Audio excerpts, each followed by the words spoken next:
Puis, au chapitre 3, verset 45, Dieu dit dans le Coran sacré, « Voici ce que les anges dirent.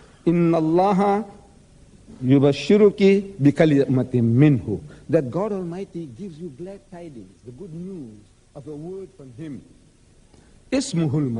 Ô Marie, Dieu t'envoie le Verbe, il se nommera le Messie, traduit Christ, fils de Marie, il sera intercesseur dans ce monde et dans l'autre, et un des familiers de Dieu. Encore une fois, Jésus est le Messie, et parmi les plus proches de Dieu. Nous disons, et je pense que les chrétiens disent la même chose, qu'il est à la droite de Dieu. Comme les chrétiens le diraient, assis à la droite de Dieu. Mais maintenant, nous les musulmans, serions d'accord avec cela, mais qualifier cela en prétendant qu'à la main droite de Dieu ne signifie pas de façon physique, encore moins géographiquement, parce que Dieu est esprit. La Bible dit, Dieu est esprit, et ceux qui l'adorent doivent l'adorer dans la vérité et en esprit, pas dans la forme, l'aspect ou la taille. Un être spirituel qui pénètre l'univers entier. Toutes les choses et les situations que l'on peut imaginer, il y est en toutes choses et n'importe où. Alors, où est sa main droite? Ceci est. Non, cela signifie qu'en position, dans sa stature, il est au plus près de Dieu. Vous voyez, si l'on considère en termes orientaux une personne à droite de ma main, cela signifie que c'est une personne à qui je demande son avis. Mon directeur, mon président, ou mon premier ministre à ma main droite serait assis à ma main droite. Il pourrait aussi bien être assis derrière moi, mais il est assis à ma main droite, une place importante. C'est la position de Jésus, en compagnie des intimes de Dieu. Mais nous n'allons pas interpréter cela physiquement ou géographiquement, car Dieu Tout-Puissant n'est pas comme un homme assis sur une chaise dans toute sa gloire ou sur un trône, et Jésus-Christ à sa droite comme une puce. Non, non, non.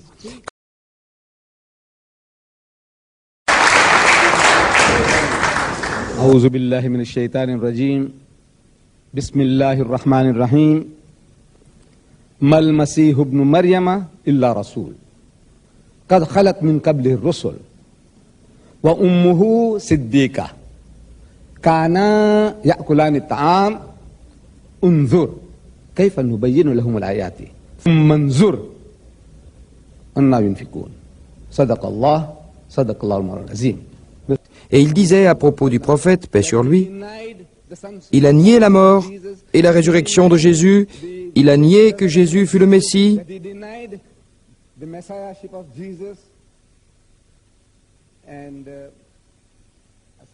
et je dis non. Il parlait dans un excès d'excitation, il ne considérait pas les faits avec objectivité, parce que pendant mon discours, je disais à l'auditoire que nous, musulmans, croyons en Jésus. Nous croyons qu'il fut un des plus puissants prophètes de Dieu. Nous croyons en sa naissance miraculeuse. Nous croyons qu'il fut le Messie. Traduit Christ. Nous croyons qu'il a ressuscité les morts avec la permission de Dieu.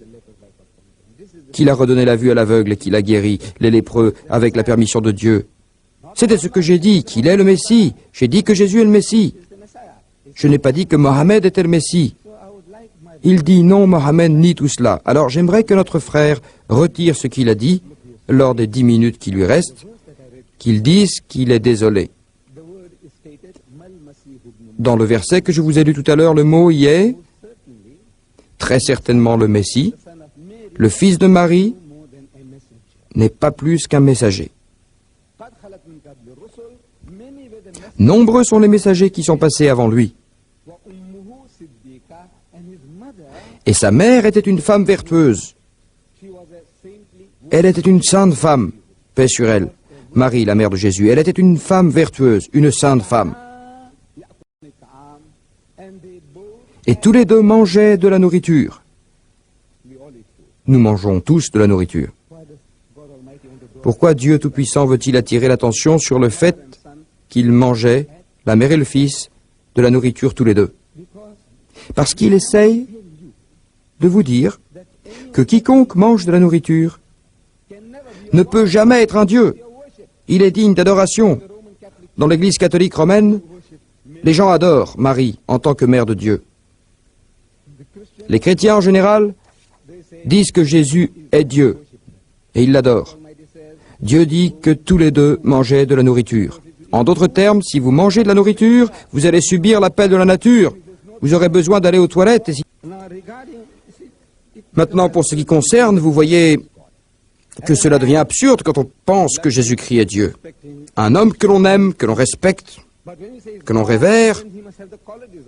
Mais si vous dites qu'il est Dieu, alors il doit avoir les qualités de Dieu. Qu'est-ce que Dieu, le créateur du ciel, de la terre? A-t-il été créé? Non, vous dites que non. Paul parle ainsi. Et c'est ainsi qu'il dit, Jésus a-t-il dit cela? Qu'il a créé le ciel et la terre? Non, il n'a pas dit cela. Alors je dis que s'il est Dieu, quelles peuvent être ses occupations?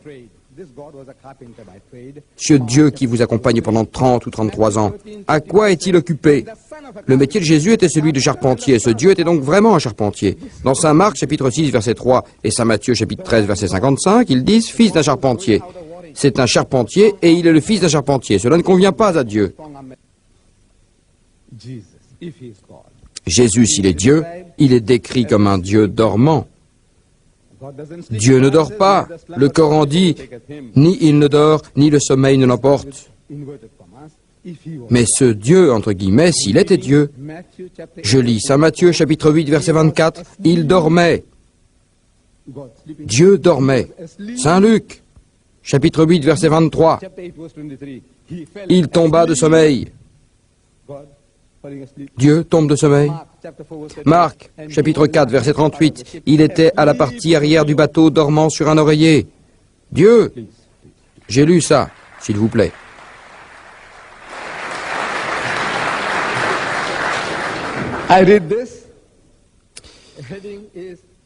J'ai lu ça, le titre était « Dieu a soif » avec le mot « Dieu » entre guillemets. Si Jésus est Dieu entre guillemets, il dit, Jésus dit, je meurs de soif.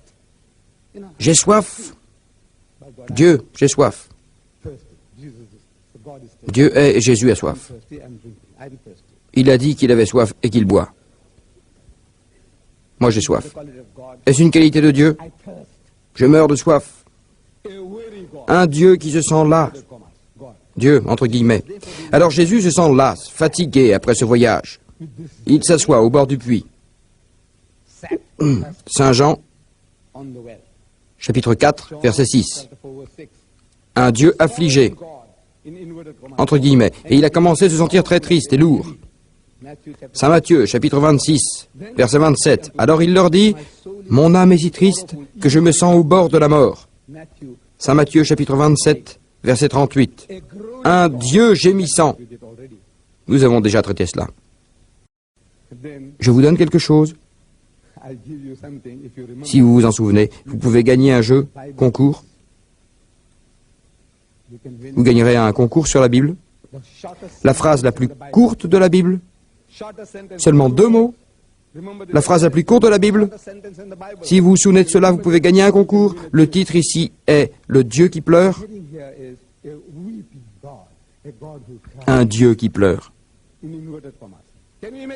Pouvez-vous imaginer un Dieu qui pleure comme un bébé? Mais c'est ce que je suis en train de lire maintenant.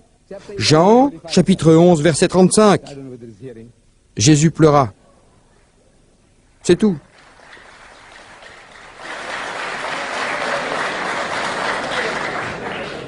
John, chapter 11, verse 35. Jésus pleura. Il pleura. Donc, ce Dieu, Jésus, s'il était Dieu, s'il est Dieu, entre guillemets, il a été tenté par toutes les choses, comme vous et moi. Nous sommes tentés, vous et moi. Nous sommes tous tentés. Les Hébreux, chapitre 4, verset 15. Mais lui, Jésus, était tenté sur tous les points. Il était tenté. Il avait la même faiblesse que nous. Comment un Dieu peut-il avoir la faiblesse d'être tenté par qui que ce soit? Et dans Saint Jacques, chapitre 1, verset 13, le vrai Dieu Dieu Tout-Puissant, ne peut être tenté par le diable. Le même esprit inspire Jacques pour écrire que Dieu ne peut être tenté. Il dit, Dieu ne peut être tenté par le diable, ni tenté par qui que ce soit. Non seulement il ne tente pas, il n'est pas tenté, mais aussi il ne tente pas. Et encore nous lisons que le diable tenta Dieu, entre guillemets, c'est Jésus, comme disent les chrétiens, comme dit le pasteur, le diable l'a tenté pendant 40 jours. Et immédiatement, l'esprit l'a conduit à la folie. Et il était dans la folie pendant 40 jours. Tenté par Satan. Satan l'a tenté pendant 40 jours. Avec Dieu. Le diable joue le fou avec Dieu pendant 40 jours. Qu'est-ce qu'il fait avec lui pendant 40 jours? Ce n'est pas une qualité que l'on peut attribuer à Dieu. Que le diable puisse tenter Dieu.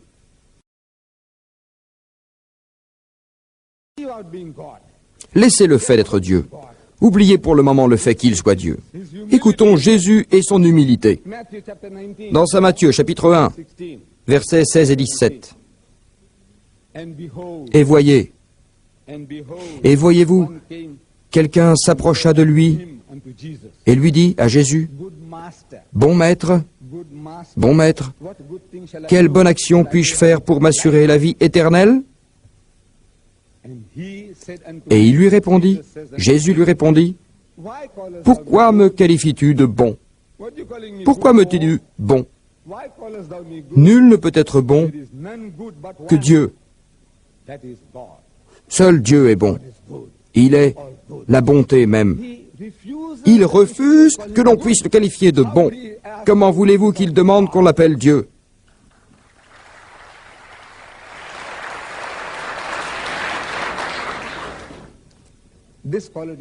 Cette qualité de bonté, je pourrais dire un bon pasteur. Et avec humilité, le pasteur dira, « Non, je ne suis pas si bon, car j'ai de nombreux défauts. » Vous dites par exemple, « Monsieur Didat, vous êtes un homme très bien, et moi je dis non. » Non, s'il vous plaît, ne me dites pas ça, j'ai beaucoup de défauts. Par humilité, nous faisons ça. Mais si Jésus était Dieu, c'est de l'hypocrisie. Dieu est bon. Et s'il est Dieu, alors j'accepte ce que vous me dites. Mais étant un homme, il a le droit de dire, « Pour quelle raison me traitez-vous de bon ?» Vous savez, toute la bonté est en Dieu. Il est toute la bonté. Alors, nous pouvons voir à travers ces mots, il désavoue tout type de divinité. Qu'il soit Dieu, il dénie ceci. Dieu était ignorant de la saison. God, entre guillemets, ignorait la saison. Le lendemain, quand ils sont arrivés de Béthanie, lui, Jésus, avait faim. Pouvez-vous imaginer un Dieu qui a faim?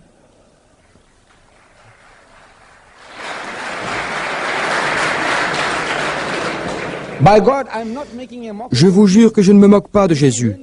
Quand vous me dites que ce genre de choses font partie des qualités de Dieu, j'essaie simplement d'attirer votre attention sur le fait que Dieu n'a pas faim, il n'a pas faim. Il vous nourrit, mais lui, il n'est pas nourri. Dieu n'a pas besoin des choses dont nous avons besoin.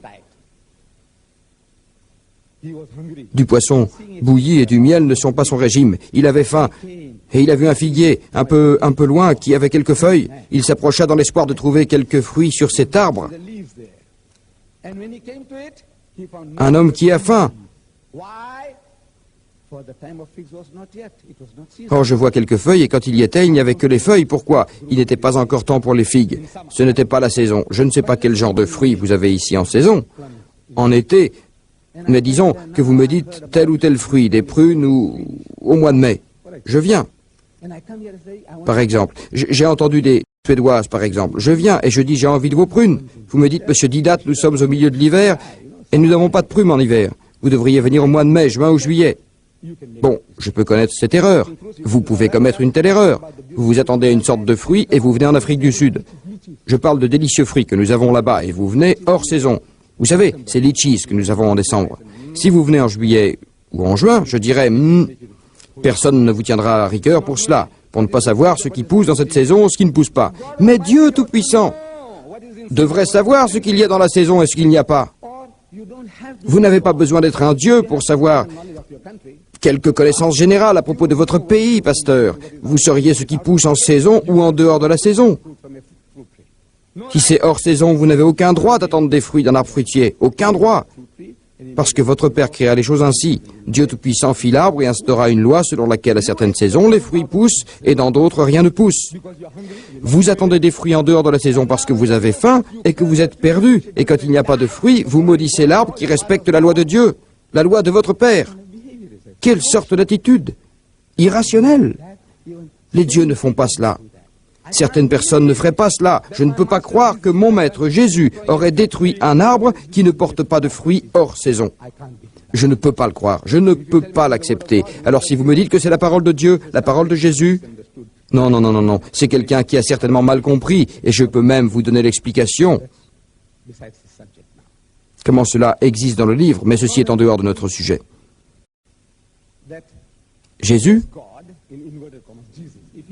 s'il est Dieu, entre guillemets Dieu, il ignorait le temps. Il était ignorant. S'il était Dieu selon le Saint-Esprit, un Dieu devrait connaître l'autre Dieu, puisqu'ils sont égaux et éternels, disent les chrétiens. Ils doivent se reconnaître entre eux. Alors, ce Saint-Esprit inspira Marc, chapitre 13, verset 32, pour écrire « Mais à ce jour, à cette heure-là, aucun homme ne sait, ni les anges qui sont aux cieux, ni même le Fils, se référant à lui-même, seul le Père. Il est le seul à savoir quand le dernier jour viendra, quand la fin sera là, le jour du jugement, le jour de la résurrection. Appelez-le comme vous voulez, le dernier jour. Ce jour-là, personne ne sait rien, même pas les anges, ni même moi. C'est la connaissance de Dieu. Mon Père est le seul à le savoir. Comment se fait-il qu'il ne connaît pas? Quel genre de Dieu est-il? Comment se fait-il qu'il n'ait pas connaissance du dernier jour? Et Dieu témoigne, le Saint-Esprit, s'il est Dieu, témoigne que cet autre Dieu n'est pas au courant. Comment peut-il être Dieu? La connaissance fait partie de Dieu. Il connaît tout, il connaît nos pensées secrètes, nos sentiments, nos émotions. Il connaît toutes nos intentions, il connaît tout. Mais ce Dieu, entre guillemets, le Saint-Esprit, inspire à Marc de dire qu'il ne connaissait rien du dernier jour. Jésus dit, « Mon Père est plus grand que... » Je le cite.